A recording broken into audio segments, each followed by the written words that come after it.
Hey everybody, I wanted to have a discussion with you today because I know there's people that have had questions about these trucks and what you can do to fix the head shake. Some of these, well, I'm going to say, I lie if I'd say some of these trucks. All of these trucks slowly wear out their front end parts, some faster than others depending on what you do with them. But, and if you lift them, they're going to wear out way faster. So I'm going to explain a little bit about this truck. This truck originally, when I bought it, had 37s on it, and what I believe is a 6-inch lift. Whenever I first got it, I drove it around for a couple days after I purchased it and noticed it had some god-awful head shake. And basically what would happen was I'd be doing 30 or 40 mile an hour, and I'd hit a bump, and it'd feel like the whole front end was going to come out from under the truck. It shimmied, it shook, felt like the motor mounts come loose on the motor, and I had the motor pegged and the motor wanted to come out. I mean, it was just a wild feeling, and you really don't want to feel it. It's pretty scary. But I took it home, I got under the truck, and I did a little looking, and I found this bar here. This hooked bar here that goes down to the other side of the axle. Right there. It's called a track bar. And whenever I put my hand on it like this and I shook it, because there shouldn't be any play in it, this knuckle up here was loose. And when I mean loose, it was clanking whenever I jerked on it.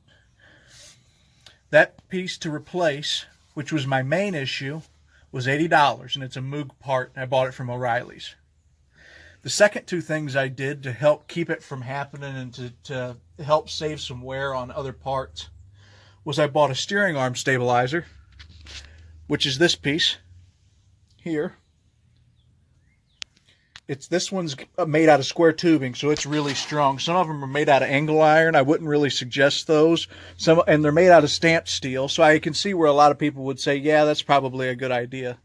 But this one's way stronger, and they did do a halfway decent job on the welds. If you do get one that's got some kind of, I would go and put some more welds on it, and make it stronger, or have somebody do it for you. But it bolts to the sway bar where the sway bar bolts in. It bolts right there, and it bolts the same on the other side, just to the frame. And then you just put the sway bar back in below it. On the bottom, right here, you can see the bearing that sits on the stabilizer. And this pin right here actually screws onto the end of the arm, and then the bearing can ride on that. The last piece I purchased was a rough country purchase, and that was my dual steering stabilizers. They bolt right on. They're easy to bolt on. There's 4 bolts there that bolt on, and they're not bolts, they're U-bolts. So it's 2 U-bolts where they bolt on. Same on the other side.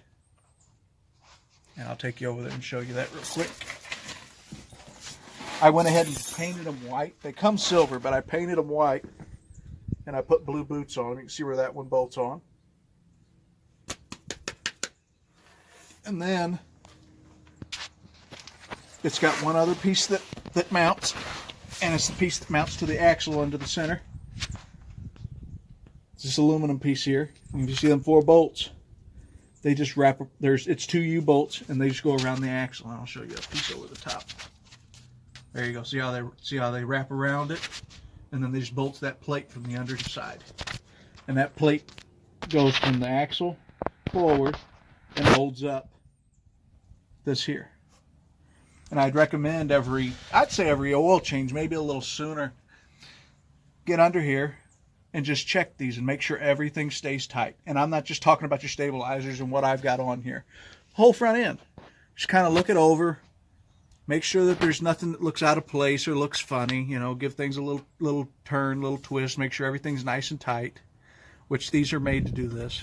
Don't get too concerned about that. But just make sure things are nice and tight. Nothing looks funny. Nothing's leaking.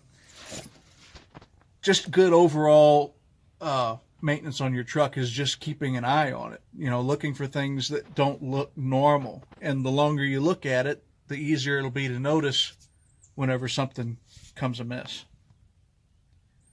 But anyway, I just wanted to show you guys these 3 things that I did, and I have not had head shake since. The only thing I did different was I went with TSL Thornbirds. They're 35s and they're 14.5 inches wide, and they're on a 15-inch wheel. The only thing I did was go down 2 sizes in height, which these things will still give you plenty of head shake. It's the tire size didn't make a difference. But thanks for watching the video, guys. I sure appreciate it. If you'd hit that subscribe button at the bottom and give me a like, and if you have any more questions for me, please put them in the comments. I'll be happy to answer you. Usually I get back to people in about a couple days, or no, I take that back, not even a couple days. Usually I check it every night. So I'm trying to get my channel to grow. Oh, and I'd love to have to hear from everybody and hear their opinions on it. Thanks, guys.